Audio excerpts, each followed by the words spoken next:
Xoves reivindicativo ata as portas de Rabellas achegaron esta mañá un nutrido grupo de integrantes da CIGA. O motivo ten que ver coa súa reivindicación de derrogación da reforma laboral que se aprobou no 2011.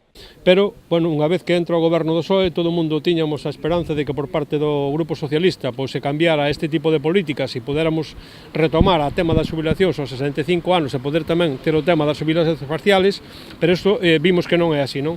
Entón, desde a CIGA, o que fixemos foi durante todo este tempo, como digo, todos os comités de empresa, delegados de personal, donde nós temos representación, recollemos sinaturas para mandarllas ao Ministerio de Traballo para dicirlle estas dúas cousas. Primeiro, queremos que a edade de xubilación volva a ser aos 65 anos e pedimos que todos aqueles traballadores que cumprindo unha serie de requisitos poidan xubilarse parcialmente, non? Unha reivindicación que fan tras a recollida de firmas que fixeron dentro dos comités de empresa onde a entidade ten representación maioritaria. Dende a CIGA queren evitar que se perda o dereito á xubilación parcial aos 61 anos.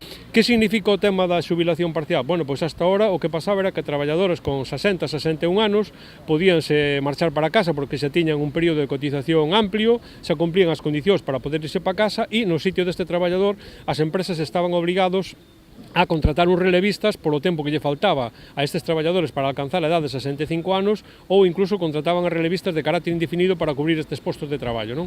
Bueno, pois neste momento o que se está facendo é que a maioría desas condicións rematan o 31 de decembro de 2018, é dicir, a partir do 1 de xaneiro de 2019, moitos destes traballadores ou a maioría deles non van a poder, polos costes primeiro que lle supón ao traballador e despois polos costes que lle supón á empresa a hora de cotizar, non van a poder acoller este tipo de xubilación.